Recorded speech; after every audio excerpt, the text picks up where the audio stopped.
Reses tahap 2 DPRD Sumatera Selatan Dapil 3 dilaksanakan dalam kondisi pandemi COVID-19 yang masih melanda Indonesia, khususnya wilayah Sumatera Selatan.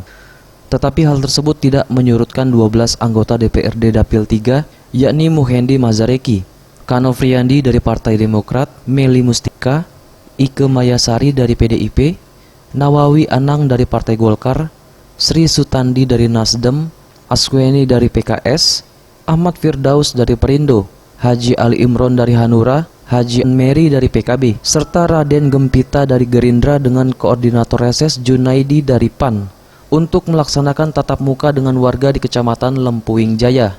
Dengan menerapkan protokol kesehatan ketat dan peserta reses terbatas, ke-12 anggota Dapil 3 dapat menyerap aspirasi warga di 3 desa, yakni Desa Lubuk Makmur, Desa Lubuk Seberuk, dan Desa Muara Burnai 1. Warga di 3 desa di Kecamatan Lempuing Jaya meminta anggota Dapil 3 dapat memastikan kepemilikan tanah yang mereka tempati di kawasan hutan Sialang yang sudah puluhan tahun.